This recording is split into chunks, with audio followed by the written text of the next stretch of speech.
Bonjour, vidéo T009A sur les Graflex. Alors, toujours dans l'idée on a un appareil photo numérique, on en est très content, on fait les images qui nous plaisent, mais on a envie d'essayer autre chose. Parce que en allant voir sur les forums, en allant voir sur Flickr, ou peut-être 500px, peut-être d'autres, vous allez, sur les forums, vous allez tomber sur des topics de gens qui vont faire de l'argentique et tout d'un coup ça va vous tenter. Mais bon, comme je vous l'ai déjà dit plusieurs fois, en cherchant la nouveauté, on peut aussi chercher une autre façon de cadrer, une autre façon de photographier. Avoir un appareil photo dont la seule nouveauté serait de pouvoir faire des photos en argentique par rapport à votre appareil photo numérique est une possibilité, mais quelque part, est-ce bien suffisant? Voilà.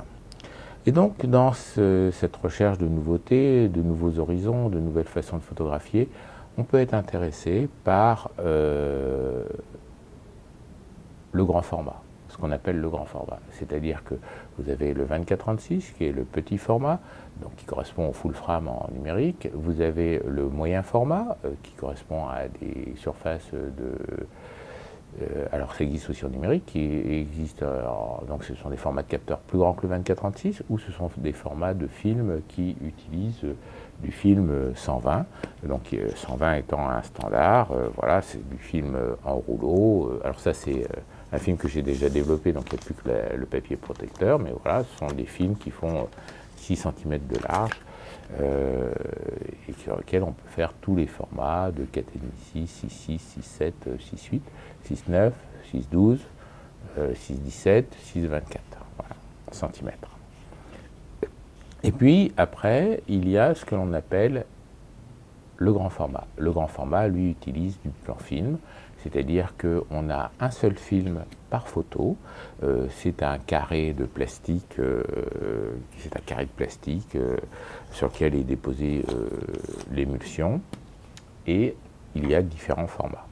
Donc il y a des formats 6,5, 9, il y a le format 4-5 pouces, 9-12, parce qu'il y a des formats européens, il y a des formats américains. Donc il y a le 6-9 et puis il a une dimension en pouces que je n'arrive jamais à me retenir, mais il y a grosso modo 6-9 et 6,5, 9. Il y a 4-5 et 9-12. Il y a 5 pouces par 7 pouces et 13-18. 5 pouces par 4 pouces, comme 4 pouces par 5 pouces. Donc le 5-7 et le 13-18 cm. Il y a le 8 pouces par 10 pouces et le 20 par 25 cm. En général, les formats américains sont plus grands, sauf dans le cas du 13-18 où le 13-18 est, je crois, de mémoire, plus grand que le 5-7. Voilà. Ce sont des formats anciens, mais dont on trouve encore facilement les consommables au jour d'aujourd'hui. En tout cas pour le noir et blanc, il n'y a pas de souci. Et pour la couleur, avant d'acheter une boîte de film couleur, trouvez le labo qui les développe, parce que ça c'est de moins en moins évident. Alors moi je suis en région parisienne, donc normalement il n'y a pas de souci. Et je dis bien normalement, et en fait, bon, en 2019, le développement couleur de plan film devient de plus en plus délicat. Mais ça vous offre des possibilités et des rendus qui sont quand même très difficiles à rendre aujourd'hui, même avec un 45 mégapixels, quoi, vous voyez. Parce que, comme la surface du film est très grande, eh bien, on est capable d'avoir une richesse de détails, pourtant avec des optiques relativement anciennes, que l'on a du mal à obtenir encore au jour d'aujourd'hui avec des capteurs très résolus et des optiques de très bonne qualité. Donc ça a encore un sens aujourd'hui, mais La différence est ténue. Voilà. Et je parle bien de capteurs à 50 millions de pixels et plus, et non pas de capteurs à 24 millions de pixels. Vous voyez. Alors, Graflex, donc je vous en ai amené quelques-unes, parce que il y a des choses à voir et à savoir. Alors, je mettrai en lien un lien vers un site qui s'appelle graflex.org, sur lequel il y a, qui est un site historique, sur lequel il y a beaucoup de documentation à lire et ainsi de suite. Moi, j'ai lu tout ce forum, pas tout ce forum, tout ce site d'abord, avant de choisir mon modèle. Et forcément, même si j'en ai 4 différentes, enfin j'en ai 5 au total, je vais vous en présenter 5 au long des vidéos. Mais il y en a 4 qui sont quasiment identiques. Voilà, parce que on va le voir dans le truc. Donc je vais faire un tout petit peu de place. Voilà, en espérant que ça ne tombe pas trop, de façon à ce que l'on voit ce qui se passe derrière. Voilà. Hop. Faites attention au fil du micro. Voilà. Donc, ce sont des chambres de reportage. Ce sont des appareils qui étaient destinés aux journalistes. Et ce sont donc et c'était des chambres pas chères. Donc on pourrait assimiler les Graflex folding. Donc les folding, ce sont des boîtes à gâteaux. C'est-à-dire que vous pouvez ranger l'objectif dans la boîte, enfin quand l'objectif n'est pas trop gros, et vous pouvez refermer la boîte. Et donc c'est ce qu'on appelle des folding, hein, ou certains appellent des boîtes à gâteaux, c'est-à-dire que ça se referme comme une boîte à gâteaux et puis l'objectif est dedans. Voilà. Bon, et donc ça peut être c'est limite l'appareil photo jetable du photographe journaliste, quoi. C'est-à-dire qu'à la limite, il garde le châssis, il se part en courant, il balance son truc, il s'en fout, il en récupérera un autre, il se fera engueuler, mais il en récupérera un autre. Donc c'était pas très très cher. Ça commence aux alentours des années 1910 à peu près, hein, c'est à l'aile où je ne suis pas historien, avec une marque qui s'appelait Folmer et qui est devenue Graflex ensuite. Graflex, c'est la marque. Graflex comme Canon, comme Nikon, vous voyez ce que je veux dire. Mais bon, tout le monde appelle ça une Graflex parce que c'est écrit dessus. Mais Graflex, ça fait beaucoup d'appareils photo différents. Ils ont fait des chambres monorail, ils ont fait des appareils photo comparables aux Mamiya Press, donc toujours des appareils de journalistes et de reportage. Voilà. Donc c'est devenu Graflex, je ne sais pas trop quand. Grosso modo, ça a cessé d'exister dans les années 1976, à peu près 1974, 1978, quelque chose comme ça. Voilà. Donc, et on en trouve assez facilement et beaucoup, enfin on en trouve beaucoup sur eBay, beaucoup aux États-Unis notamment, mais et on va voir au fil des vidéos que grosso modo il y a une donc ça s'était produit pendant plus de 60 ans et que grosso modo il y a 4-5 ans intéressants dans la production et je vais vous apprendre à découvrir ça. Donc au début on a eu les Folmer, après on a eu le modèle Pre-Anniversary, le modèle Pacemaker et après le modèle Super Speed.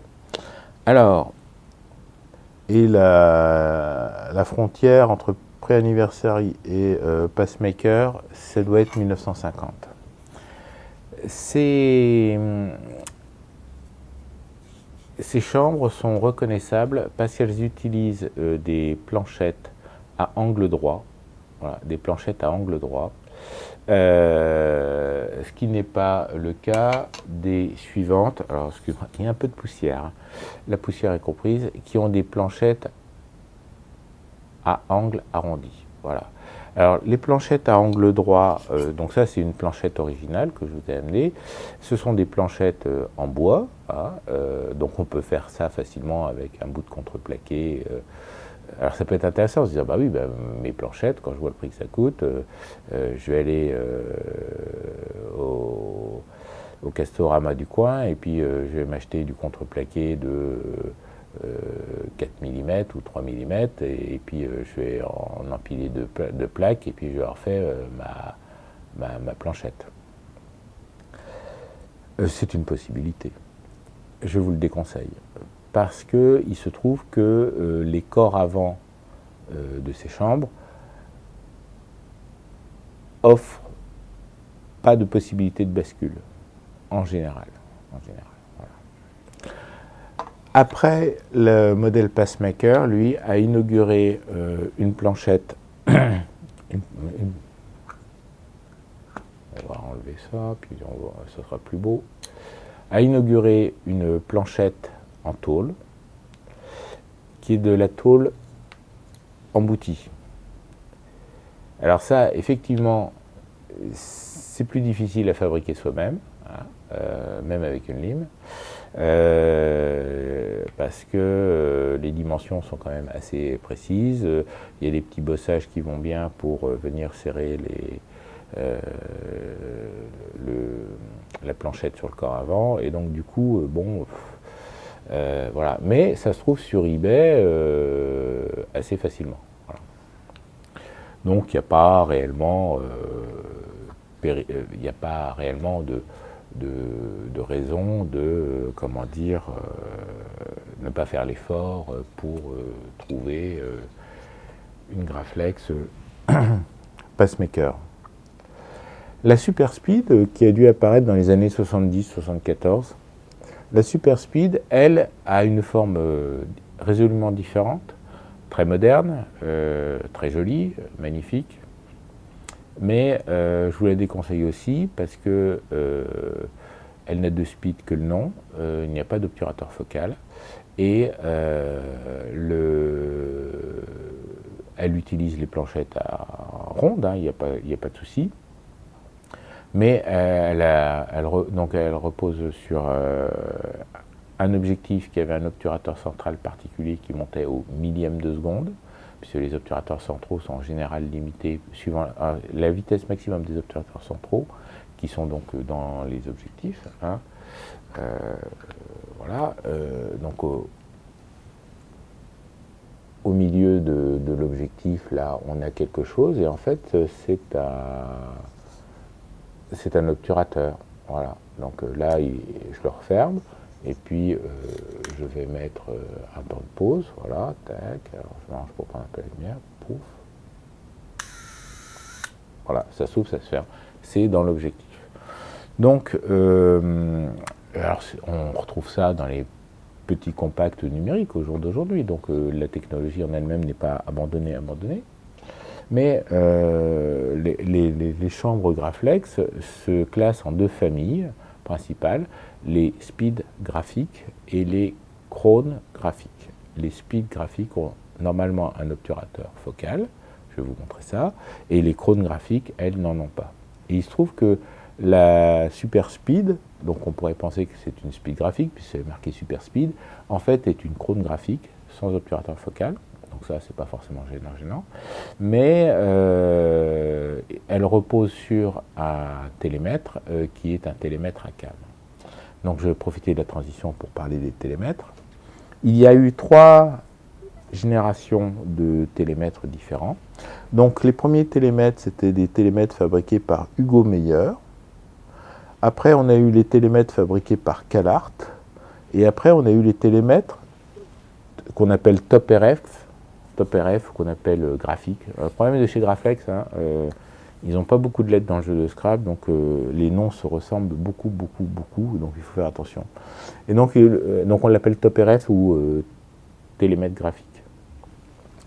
Et le Top RF, lui, je vous le déconseille totalement parce qu'il repose sur des cames. Donc les cames, c'est un petit bout de métal que l'on met dans l'appareil et qui permet de coupler la mise au point de l'objectif au télémètre. Et sauf à utiliser l'objectif dont la cam a été faite exprès pour, vous ne pourrez pas utiliser des objectifs d'autres marques, des objectifs plus modernes. Voilà. Alors que le télémètre CalArt, lui, est réglable soi-même dans une gamme de focales. Un peu étroite, mais dans une gamme de focales intéressante par rapport au format de l'appareil. Donc une 4.5 va être réglable grosso modo d'une focale maximum de 180 mm de focale jusqu'à vers le plus bas, on doit peut-être pouvoir régler pour 100 mm ou 90 mm. Moi personnellement, j'ai jamais essayé de régler pour 90 mm, j'ai pas réglé pour une focale aussi courte, mais d'après les souvenirs que j'en ai de la lecture du mode d'emploi pour le régler, il me semble qu'on peut descendre à 90 mm. Voilà. En format 4.5, la focale normale fait 150 mm. Voilà. En 9.12, la focale normale était plutôt aux alentours de 135 mm. Voilà. Donc 150 mm, c'est un peu long pour le 4.5, mais bon. Voilà. Et donc, sauf si vous aimez l'ajustage et que l'ajustage est votre métier, fabriquer soi-même une cam avec une lime et avec une cam qui fonctionne à toutes les focales, à toutes les distances de mise au point pour une focale donnée, c'est pas un sport de masse. Parce que moi-même j'ai essayé d'en faire une fois, j'y ai passé 3 heures. On y arrive, mais voilà, parce que vous faites des essais successifs, parce que vous dites la lime, à partir du moment où vous en avez trop enlevé, vous reprenez un bout de métal et vous recommencez. Ouais. Donc c'est pas simple, et même avec les appareils que l'on peut trouver, les Fab Labs ou des choses comme ça, où on vous dit, bah oui, je vais dessiner ma cam et puis je vais la faire usiner en commande numérique. Je demande à voir, parce que la précision à obtenir est de l'ordre de quelques microns seulement. Voilà. Donc, c'est pas un sport de masse. Continuons. Ça n'est pas aussi simple, bien sûr. On ne va pas se limiter à des trucs. Il y a une troisième ligne. Qui est le standard des dos. Voilà. Alors, le standard des dos, c'est-à-dire ça, c'est la partie arrière de la chambre, où on va mettre un châssis pour mettre un film. Et là, il y a eu 2 standards. Alors, il y a eu 2 standards, oui. Il y a eu le standard. Alors, la modification s'est faite dans les 1950 environ. Il y a le standard Graflock, Graph de Graflex. Hein, voilà. C'est le standard international. Parce que bon, il faut dire que l'entreprise Graflex est, je crois, je ne voudrais pas dire de bêtises, mais c'est à Rochester, c'est-à-dire pas tellement loin de chez Kodak. Et oui c'est ça, à Rochester, donc c'est dans l'État de New York, et c'est pas loin de chez Kodak. Et donc, quand il s'agit de trouver un standard d'imposer un standard pour les dos de chambre, et bien comme par hasard, on a pris le standard américain. C'est étonnant, hein. Alors, il y avait d'autres fabricants américains qui avaient d'autres trucs, mais enfin bon, ils n'étaient pas Rochester. Oui, bon. À tel point, mais ça je vous l'ai déjà présenté dans une autre vidéo, c'est que si on prend un dos très moderne suisse, qui s'appelle un Sinar Zoom 2, voilà, donc ça ça se monte dans le châssis très bien, voilà, tac. Ça se monte dedans, mais ça je l'ai déjà présenté dans la vidéo sur les télémétriques, voilà, mais voilà. Donc ça fit parfaitement, c'est au millimètre près. Voilà. Et les dos d'avant reposent sur un dos en bois avec des languettes ressorts et il n'est pas démontable et il n'est pas compatible avec beaucoup de châssis et de choses comme ça, et notamment ce châssis-là ne rentrerait pas dedans. Voilà. Et le dos Polaroid ne rentre pas dedans, mais bon, qui fait encore du Polaroid au jour d'aujourd'hui, et ainsi de suite. Donc c'est aussi un dos que je déconseille. Voilà. Et donc, comme je le déconseille, c'est parce que j'ai évalué et je me suis rendu compte que c'était inutilisable. Et donc, je vous déconseille fortement de prendre ces dos-là. Alors, c'est un peu dommage parce que beaucoup de modèles militaires de la Seconde Guerre mondiale ont l'ancien dos. Mais qu'est-ce que je veux dire, comme c'est une évolution toujours du même modèle, on peut mettre le dos moderne, hein, de 1950, sur un appareil antérieur.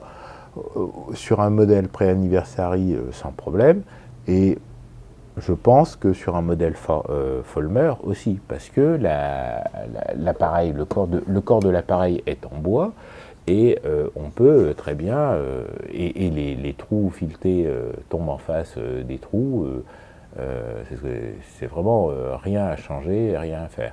Alors moi je l'ai acheté, par exemple, ça c'est une chambre de l'armée américaine, US Signal Corp, truc comme ça, donc elle est d'un joli vert olive magnifique, et normalement son dos est aussi vert olive. Mais moi, quand je l'ai acheté, le prédécesseur avait changé son dos historique pour un dos springback, et du coup, j'ai pas eu à le faire, vous voyez ce que je veux dire, mais ce sont les mêmes trous, ce sont les mêmes endroits, et ainsi de suite. Voilà. Donc ça, c'est...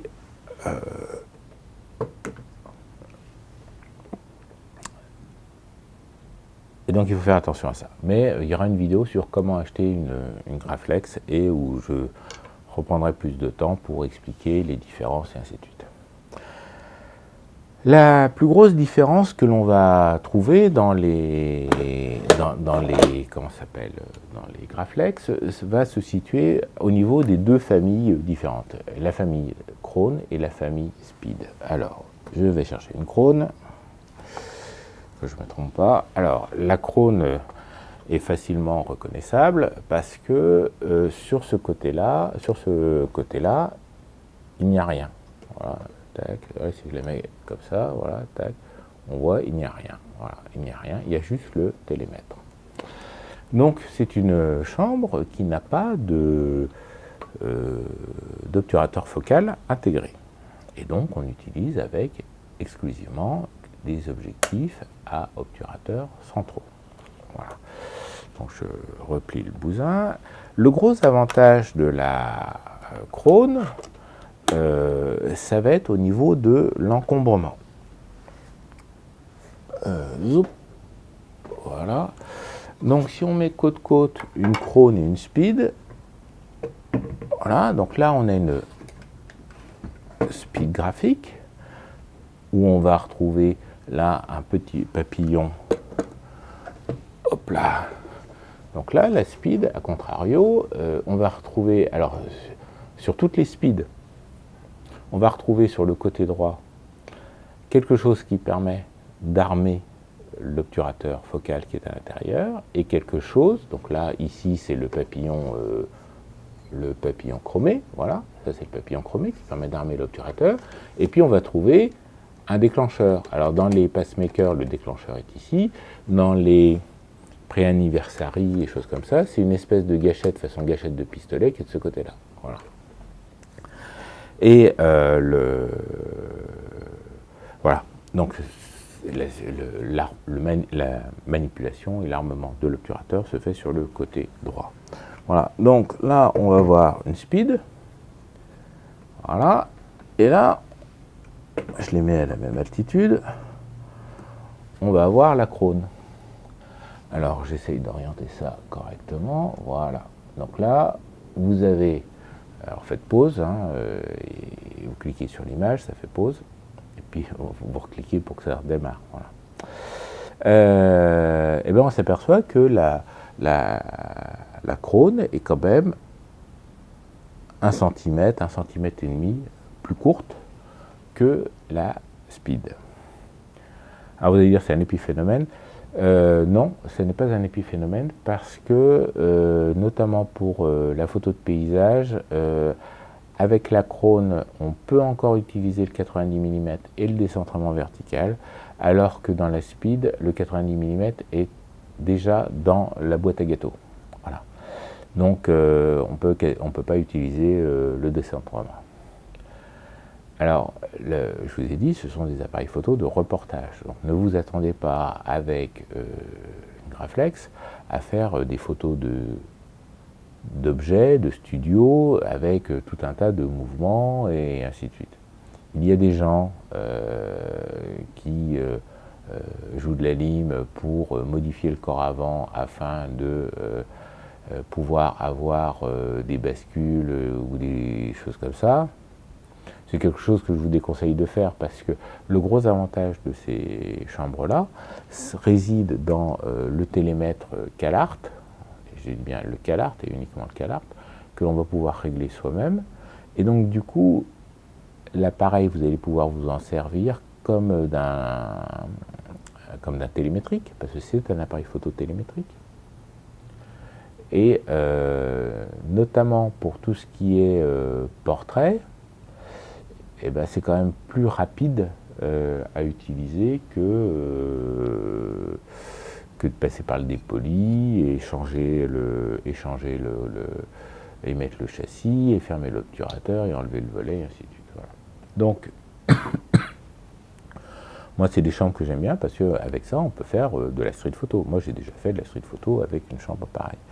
Alors, par exemple, si je vous montre donc on va poser ça là, ça commence à être un peu encombré.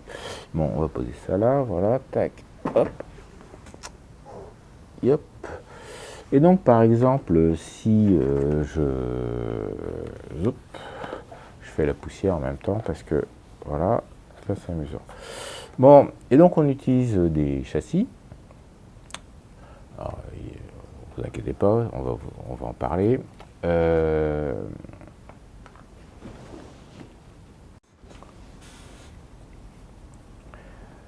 Et dans le châssis, il y a deux côtés dans lesquels on va pouvoir mettre chaque fois un film.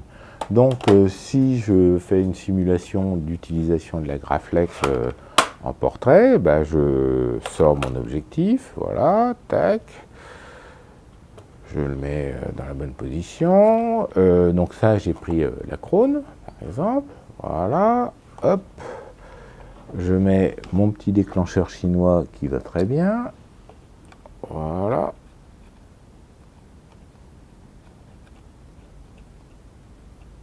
Hop. Voilà, on ferme l'obturateur, pouf. On choisit son diaphragme. On met le châssis dedans. Hop. Hop. Voilà, on enlève le volet.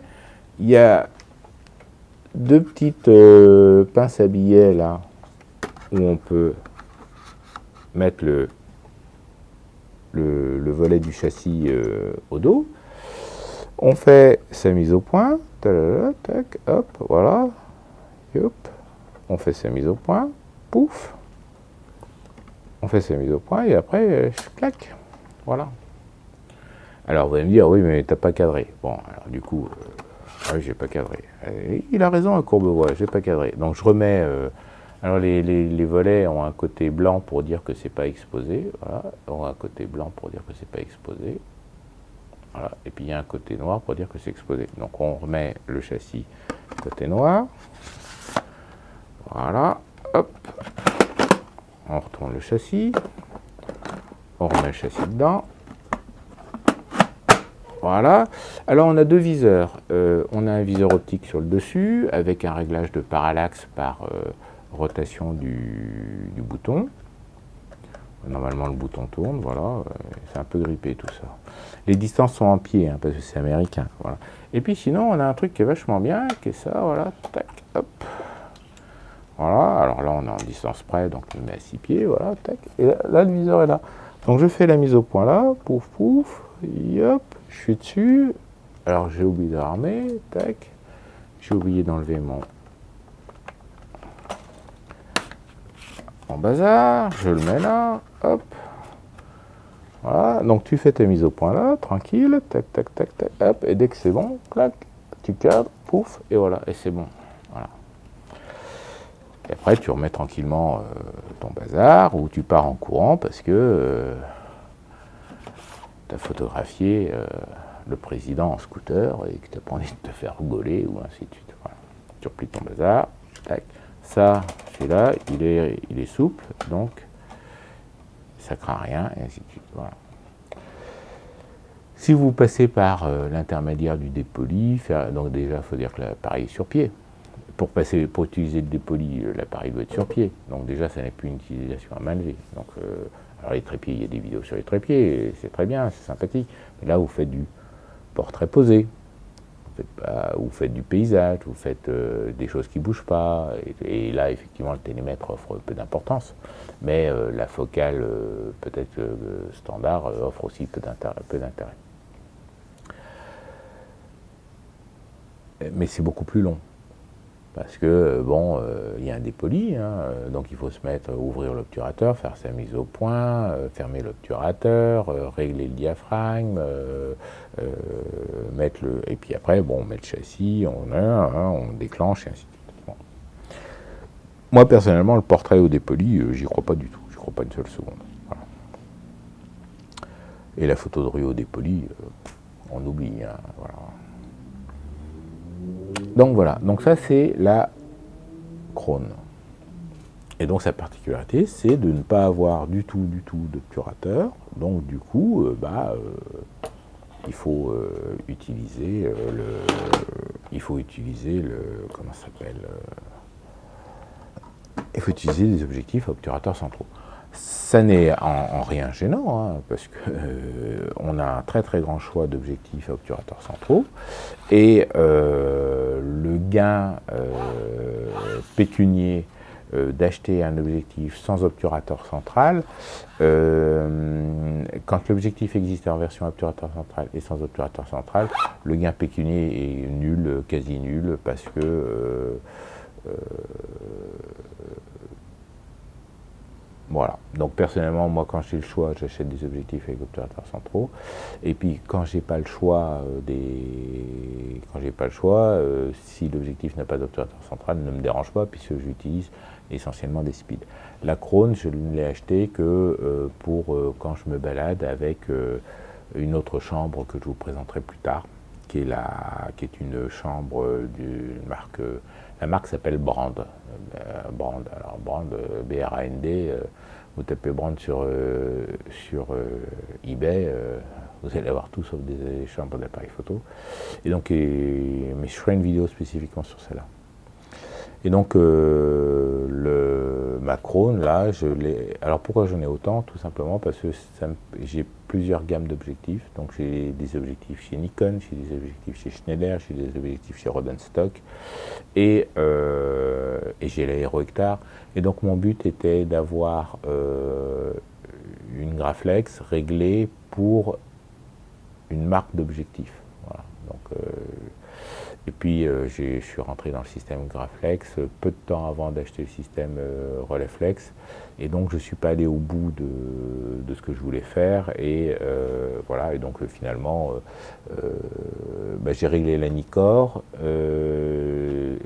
donc objectif Nikon, mais et j'ai réglé la Schneider à moitié, et j'ai commencé à régler la Nikkor, j'ai réglé la Schneider à moitié, et je n'ai réglé finalement que la Speed avec l'Aero Hectar. Voilà. Alors, la Speed avec l'Aero Hectar, je vous l'ai déjà présenté, donc c'est un joli bébé. Hein, avec le dos 120 en ordre de marche, ça fait 4,5 kg. Hein, donc, on y réfléchit un peu à 2 fois à la sortir, et puis c'est un peu dommage parce que c'est quand même un appareil qui est bien sympa à utiliser. Et je vais vous présenter ça sur une autre, parce que oui, c'est un peu lourd dingue à manipuler. Alors, la Speed. Donc la première, c'était la verte, c'est la première que j'ai achetée. Et puis voilà, j'étais bien content d'avoir une version militaire, en me disant, quitte à en avoir qu'une, autant prendre une version spéciale. Et puis au hasard des lectures sur les forums d'occasion, il y a quelqu'un qui proposait la version US Air Force. Voilà. Je me suis dit, bon, tu as celle de l'armée de terre, comme ça tu auras celle de l'armée de l'air, et puis voilà, tu seras content. Et puis en plus, elle était quasiment déjà customisée comme il fallait. Mais pas tout à fait. Donc ça va nous permettre de vous présenter. Donc celle-là, je l'ai laissée dans son jus. Hein. Donc il y a l'objectif de l'époque et ainsi de suite. Donc l'objectif de l'époque, c'est un Optar, donc un fabriqué par Graflex, 135 mm. Voilà. Donc on ouvre la boîte à gâteaux. Alors il y a un bouton sur le côté pour les speeds, et puis il y a un bouton sur le dessus sur les crônes. Enfin donc, s'il y a une boursouflure sur le cuir, et c'est là où il faut appuyer, quoi. Voilà. Donc c'est normal donc, de voir qu'il y a une boursouflure là. Donc quand vous recherchez ça sur eBay, bah, vous regardez l'état pour pas que ça soit trop avec des traces d'ongles ou choses comme ça. Voilà, c'est au bout ici. Voilà. Donc on appuie dessus, ça permet d'ouvrir le bazar. Ça s'ouvre complètement et à angle droit, voilà, et à angle droit, voilà. On a une possibilité de l'ouvrir, ça on y viendra plus loin, de l'ouvrir plus loin, voilà, dans cette position-là. Donc c'est possible que vous les trouviez dans cette position-là en photo sur eBay. Ça, c'est ce qu'on appelle le drop bed. Drop bed. Ça sert pour faire de la photo au grand angle. C'est pour ça que ça a été fait. Et en fait, avec le 90 mm, c'est inutile. Voilà, par exemple, avec le 90 mm, c'est inutile. Avec les focales plus courtes, c'est utile, mais avec le 90 mm, c'est inutile. Et on verra ça un tout petit peu plus tard. Donc, on continue dans la présentation. Et donc, il y a des plaques de profondeur de champ et ainsi de suite qui sont adaptées à l'objectif. Des faux films, machin chose, pour 135 mm, voilà, Graflex Optar Lens, voilà. Donc c'était un ensemble, j'ai pas voulu la massacrer plus que ça, et donc celle-là, je vais la laisser dans son jus et la garder comme ça. On continue. On a sur le rail des petites saloperies à ce niveau-là. Voilà, alors là, la mise au point s'est faite sur celui-là, voilà, tac, voilà. Là, on a des petites saloperies au niveau des rails, voilà. C'est ce qu'on appelle les Infinity Stop. Ce sont les butées d'infini, sur lesquelles va venir s'arrêter le corps avant du rail. Voilà. Alors, ils sont montés sur ressort, on peut les éclipser, et du coup, vous pouvez aller au-delà. Donc les gens, des fois, ils la présentent comme ça, et il faut faire bien attention, quand on regarde sur eBay les images, de détecter qu'il y en a bien deux. Voilà, il en faut deux, il en faut un de chaque côté, et ainsi de suite. Voilà. Parce que c'est monté dans un petit rail à queue d'aronde, serré par une vis, et c'est possible qu'on en perde chose comme ça. Voilà. Les petits malins qui démontent tout et vendent tout par morceaux, les vendent. Donc du coup, vous pouvez aussi les acheter à part. Ça, c'est pas un souci. Mais enfin, c'est un souci ici, parce que vous apercevez que vous en manquez, vous dites, tiens, je vais aller faire des photos ce week-end avec ma chambre, et puis, ah ben non, il n'y a pas les Infinity Stop, et il faut que je les commande, et puis en général, c'est les Américains qui vendent ça, ça met 3 semaines, vous payez la douane, vous êtes content. Bon. Alors, je vous le dis, moi, ce sont des appareils que j'ai utilisés beaucoup, pas tous, mais que j'ai utilisés, et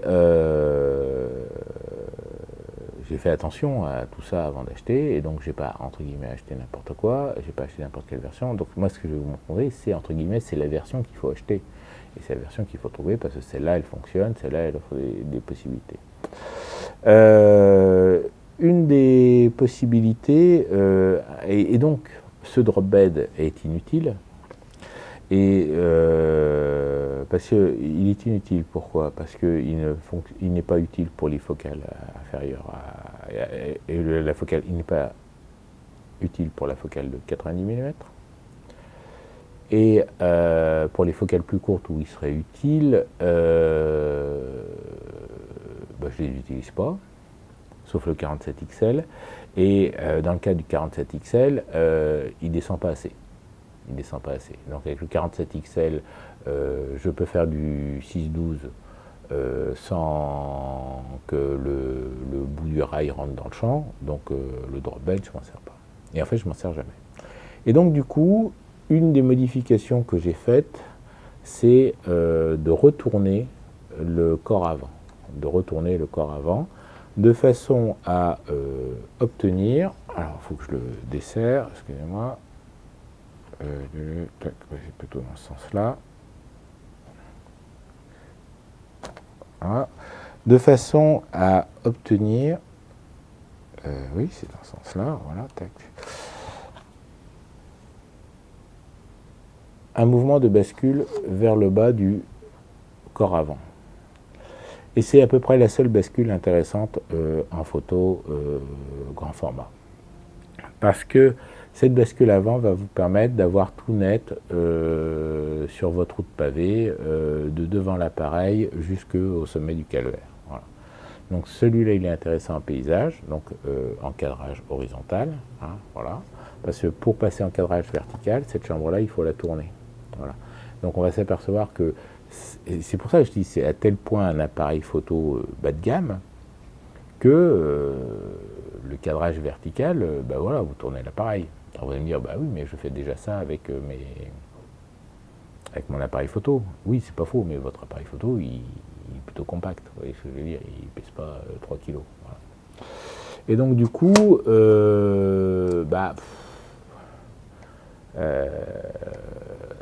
faire de la photo en cadrage vertical à la Graflex, bah, il faudrait une bascule dans l'autre sens. Et cette bascule dans l'autre sens n'existe pas pour le paysage. Voilà.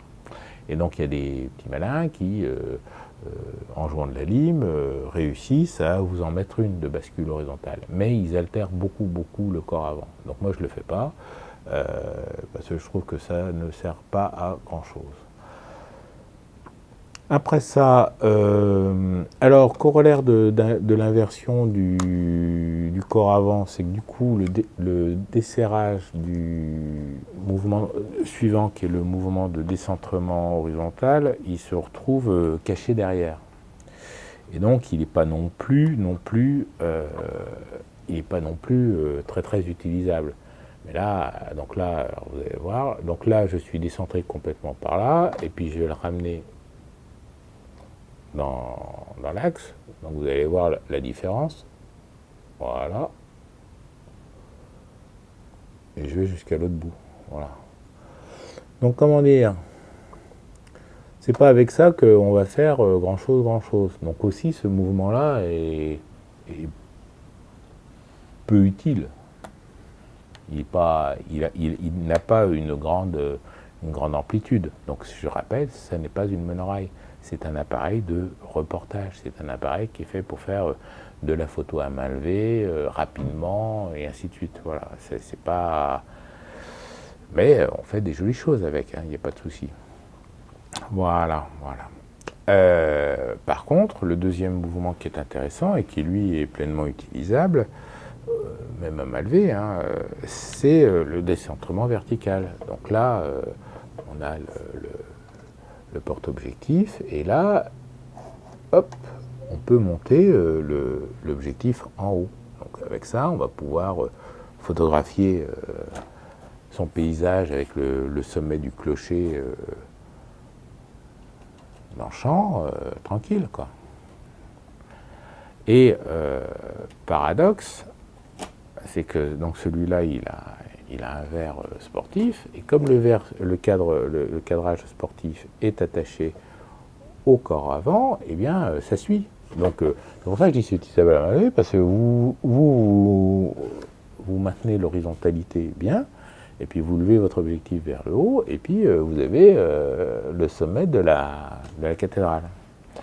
Et c'est là où il faut bien évaluer si on achète en premier une speed ou une Krone, parce que ce mouvement est très intéressant avec le 90 mm. Or, je vous l'ai dit, le 90 mm, dans la speed, le corps avant est dans la boîte à gâteau. Et donc du coup, même ce viseur-là n'est pas utilisable, et c'est un peu agaçant. Et c'est un peu dommage. Voilà. Alors, donc moi, les speeds, je m'en suis servi avec les retards et puis ainsi de suite, mais pas que. Je me suis servi aussi je sais pas où il est là, du Schneider. Et voilà. Donc, et c'est tout pour les mouvements. Voilà, donc on a un décentrement vers le haut, on a un décentrement à gauche et à droite, mais il fait à peu près 1 cm de course vers la gauche et 1 cm de course vers la droite, donc autant dire qu'il n'y en a pas. Et puis on a une bascule qui, elle, est intéressante parce qu'elle fait jusqu'à 20 degrés à peu près. Ça fait 20 degrés. Mais ce n'est pas une bascule ce n'est pas une bascule, c'est le réglage de compensation du drop bed. C'est-à-dire que normalement, pour utiliser les grands angles, vous inclinez vous mettez en action le drop bed, donc vous inclinez la porte vers le bas, et le mouvement de bascule est censé récupérer le même angle. Voilà, donc il n'y a pas de graduation, rien, vous allez en buter. Et comme ça, les plans film et le plan de l'objectif sont parallèles, et quand vous faites votre mise au point, bon, ça part un peu en biais, mais vous récupérez ça avec le décentrement vertical. C'est aussi pour ça qu'ils ont mis un décentrement vertical. Donc ces mouvements sont des correctifs du drop bed, plus que des mouvements de correction d'image.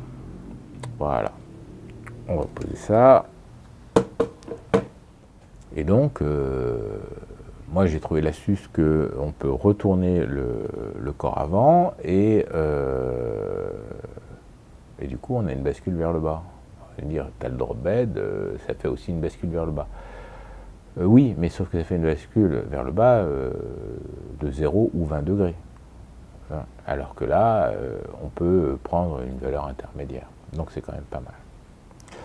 Voilà, bon, on continue. Alors donc, et donc, la Graflex idéale, grosso modo, se situe entre 1950 et 1954, c'est-à-dire à partir du moment où on a déjà le Graflock, pour pouvoir utiliser des châssis modernes, et sans souci, et où on n'a pas encore le top RF. Donc la fenêtre est étroite. Et il y a aussi une autre chose qui est vraiment intéressante à l'usage et à la pratique, c'est ce viseur sportif. Voilà, parce qu'il y a deux versions. Alors ça, c'est très facile à voir et à reconnaître sur les photos sur eBay. C'est que il y a la version ancienne qui est à cadre rigide, et la gestion de la parallaxe en fonction de la distance se fait sur le corps avant, parce qu'il y a des toutes petites gravures. Alors, il faut regarder là, on a des tout petits chiffres gravés. Voilà, alors là je ne crois pas que ça va prendre facilement le point, j'essaie de le mettre dans la lumière, voilà. Voilà, et donc là vous avez 6, 15, 6, 15, 6, 8, non, 6, 15 et l'infini. Voilà, alors ce sont des pieds, hein, mais ça c'est pas gênant. Je vais vous expliquer plus loin. Et donc ça permet de corriger la parallaxe. Voilà, et plus le sujet est proche, plus il faut viser un peu en biais et à travers, donc c'est logique que le 6 soit en bas. Voilà. Donc 6 pieds, ça fait ça fait 2 yards. Et 2 yards, ça fait une brasse. Voilà. Donc 6 pieds, ça nous fait du 90 cm, grosso modo, et 6 pieds, ça fait 2 yards, et 1 yard, c'est 90 cm. Le pied est à 33 cm. Voilà. Donc, c'est à peu près 1,80 m. Voilà. 1,80 m. Bon. Alors, le problème de ce cadre, bon, c'est que ça marche très très bien, mais il est rigide. Voilà. Donc, quand vous vous baladez dans la rue et des choses comme ça, si vous butez quelqu'un, si quelqu'un se frotte contre vous, un truc comme ça, ben, vous avez au fait de plier ou de casser quelque chose. Alors que et là, l'oculaire est fixe. Alors que sur celle-ci, qui a un cadre différent, et qui lui est très pratique parce qu'il est souple, c'est du ressort. Hein. Et donc du coup, par contre, le réglage de parallaxe, lui, va se faire sur l'oculaire arrière. Donc l'oculaire arrière, je l'étire, pouf, pouf, pouf, et j'ai 3 distances, j'en ai même 1, 2, 3, 4, j'ai 4 distances, toujours en pied, hein. Donc là j'ai 6, 8, 15 et l'infini, voilà. Et donc, et puis quand vous êtes en photo de rue, bah ça, pouf, vous le pliez, vous le rabaissez, puis vous tenez la chambre comme ça, ou vous tenez la chambre avec la lanière comme ça, et puis là, si ça bute, c'est moins grave, voilà. Et c'est pour ça que je préfère ces corps avant là. Mais bon, donc je l'ai changé sur deux chambres, et puis je ne l'ai pas changé sur 2 autres chambres, voilà. Parce que bon, comme je vous dis, j'ai le Rolleiflex qui est arrivé, et ainsi de suite. Donc du coup, voilà, en photo de rue, pouf, on rabat ça, et puis c'est tranquille, ça ne se plie pas, et ainsi de suite. Un autre point à surveiller, c'est que vous avez bien un cadre, au moins un cadre, qui est fourni avec le viseur. Donc on a un viseur sur le dessus, là, et il y a des cadres qui se glissent dans une petite languette. Alors bon, le viseur il est ce qu'il est, hein. Bon déjà il est là, c'est déjà pas mal, les lentilles sont pas cassées, c'est encore mieux, voilà. Mais bon, et puis il y a un bouton de réglage de parallaxe, toujours avec l'infini, 15 pieds, 8 pieds, 6 pieds, pour passer de l'un à l'autre, et puis il y a l'oculaire qui bouge dedans, voilà.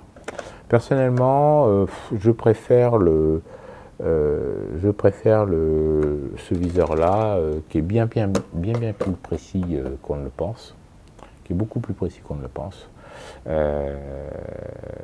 que d'utiliser le viseur à part. À noter que ce viseur est démontable. Alors, est démontable normalement facilement. Enfin, ça se glisse sur la glissière, voilà. Hop. Voilà, ça sort par l'avant, voilà. Et donc du coup, vous pouvez trouver des chambres où il est carrément pas dessus. Parce que bon, c'est un peu le souci, c'est que, enfin le souci, l'avantage et tout à la fois, c'est que on va trouver des chambres où vont être parfaitement dans leur jus historique et telles que sorties d'usine, dans des états variables bien sûr, mais telles que sorties d'usine, ou des chambres qui ont évolué, qui ont été customisés par leurs propriétaires ou qui ont évolué. Et donc, il y en a qui mettent des griffes porte-flash pour mettre des viseurs de télémétrique ou des choses comme ça, et ainsi de suite. Donc, il y a beaucoup de possibilités et de choses. Voilà. Sur les forums, quand on me dit, bon, ben, qu'est-ce qu'il faut c'est quoi la bonne Graflex, c'est quoi la bonne speed, c'est quoi le bon truc. Bon, alors speed ou Krone, c'est vous qui choisissez. Hein. Alors l'avantage de la speed, c'est quoi? Comme il y a un obturateur dedans, qui est raisonnablement correct, hein, pour du noir et blanc, il n'y a pas de souci, s'il est en bon état. S'il n'est pas brûlé, s'il n'est pas pourri, si les ressorts ne sont pas cassés, et ainsi de suite. On part toujours de ça. Il y a toujours un risque à acheter d'occasion. C'est que ça va vous permettre d'utiliser des objectifs que l'on peut trouver facilement en brocante pour pas cher, et qui sont éventuellement très intéressants. Comme par exemple, voilà, un saphir B boyé, hein, c'est ça, un saphir B, voilà, alors je vais vous le mettre dans le bon ordre, un saphir B, voilà, 210, ouvert à 4,5, 210 mm ouvert à 4,5, voilà, qui est une bonne optique des années 50-60, qu'on trouve à 10, 15, 20, 50 euros dans les brocantes ou des choses comme ça, et voilà, et s'il est en très bon état, et ben ça va, et puis s'il est en moins bon état, ben ça va moins bien.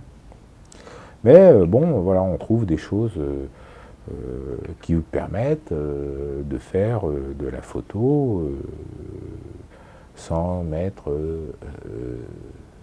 200, 250, 300 euros, 400 euros dans un objectif japonais moderne. Voilà.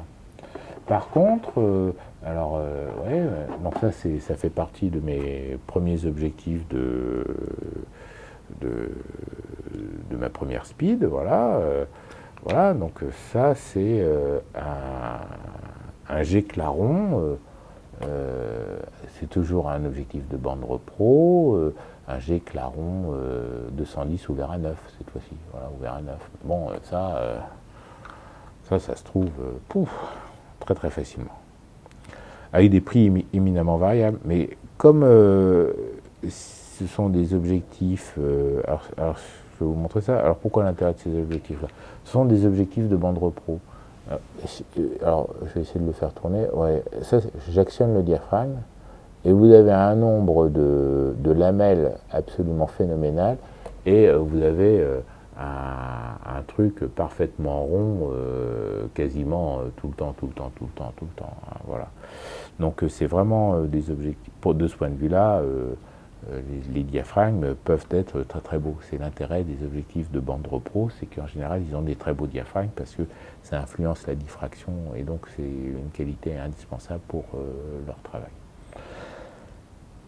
En format 4.5, à part pour le paysage, on est quasiment dans le domaine de la macro tout le temps. Vous voyez ce que je veux dire? Donc quand vous faites un portrait, votre plan film il fait 10 cm par 12,5, utile. Et puis,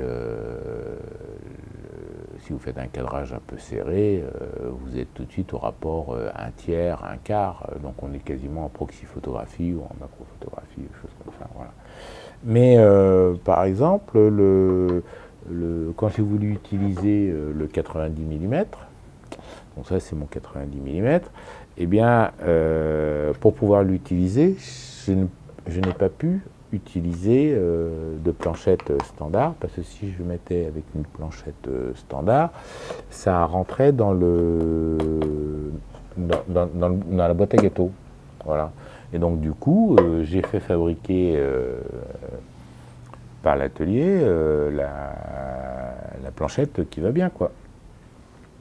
De façon à pouvoir utiliser l'appareil avec le grand angle. Voilà, et donc du coup, si je le monte sur la chambre pour laquelle il est destiné, voilà, tac, hop. Donc c'est un objectif sans obturateur, hein. C'est un objectif sans obturateur qui vient d'une chambre Sinar. Hein. Donc c'est un super angulon 8 de 90. Alors il n'est pas gravé Sinar, mais bon, il est dans une monture que grosso modo il n'y avait que Sinar qui les utilisait. Voilà. Donc il se trouve que Graflex n'a jamais fait, et dans ce standard-là, je n'ai jamais vu de planchette rentrante. Donc j'étais obligé de les faire fabriquer spécialement, avec tous les soucis que l'on peut avoir à ce moment-là. Mais bon, donc là, voilà. Donc là, avec la planchette rentrante, l'objectif à l'infini, eh bien mon corps est effectivement dehors. D'accord? Si je prends un autre objectif de 90 mm, par exemple, j'enlève un peu la poussière, voilà, et que je le prends sur cette Graflex, non, celle-ci elle va m'emmerder, et que je le mets sur cette Graflex là, bah tant pis, on va reprendre la même. Hein. Voilà, tac. Donc là, il est en planchette plate, hein, il est en planchette plate standard. Eh bien, si je veux avoir la mise au point à l'infini, ça va nous mettre quelque part par là. Alors, je vais le mettre là, et puis je vais faire la mise au point. Hop là. Yop. Voilà, tac. Si je fais la mise au point sur les nuages, voilà, hop, on verrouille le truc, eh bien, vous voyez que le corps avant est dans la boîte à gâteaux. Donc, la speed, c'est sympa pour du portrait, parce qu'on va pouvoir prendre n'importe quoi comme focale jusqu'à 180 mm, qui se trouve être une très belle focale à portrait pour comment ça s'appelle, pour le 4.5, mais pour le paysage, c'est moins bon, quoi. Alors que si je la monte, si je monte la même optique, alors je commence à m'embrouiller un peu sur les trucs là, hop, hop, hop, voilà, on chope le truc, voilà, tac. Alors que si je la monte sur la Krone, alors normalement c'est pour le Nikkor celui-là. Donc si je le monte, mon 90 mm Nikkor, voilà, voilà, tac, tac. Alors sur ces chambres que je destinais à être utilisées, bah, vous voyez, j'ai acheté sur eBay 1, 2, 3 Infinity Stop pour pouvoir monter le grand angle, le standard et le 240 mm. 210, 240 mm. Je vais chercher mon 90 mm et je reviens. Voilà. Donc avec le 90 mm Nikon, voilà,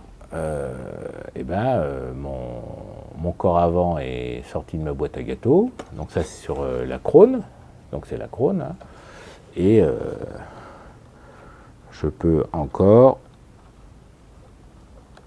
utiliser mon décentrement. Voilà, je peux encore utiliser mon décentrement.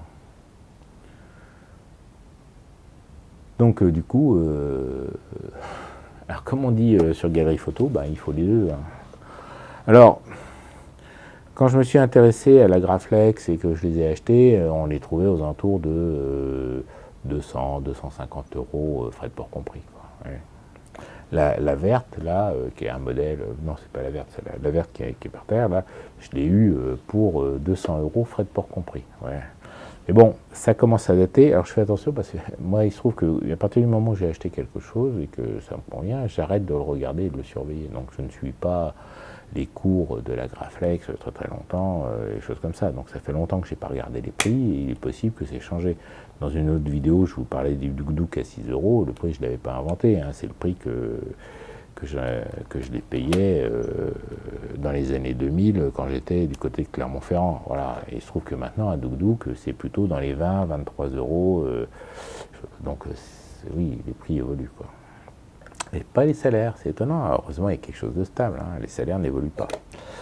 Bon, et donc, voilà. C'est à peu près tout ce qu'il y a à dire sur l'aspect Graflex, Speed ou Krone. Il faut vraiment savoir si vous voulez faire des expériences avec des objectifs que vous auriez déjà, qui n'auraient pas d'obturateur. Dans ce cas-là, il vous faut une Speed. Mais c'est pour faire de la photo à main levée, c'est pour faire, c'est pour faire utiliser des focales de 90 mm pour du 4.5 avec l'obturateur central, non, avec du 90 mm, il faut une Krone parce que, ou alors il faut fabriquer ces planchettes 30-30 parce que ça vous les trouverez pas. Voilà.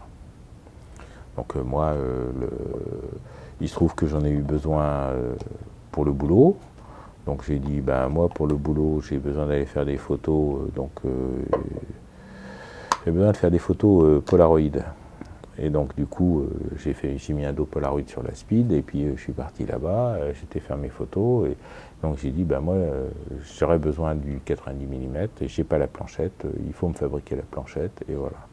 Et on m'a fabriqué ma planchette, et je m'en suis servi pour le boulot.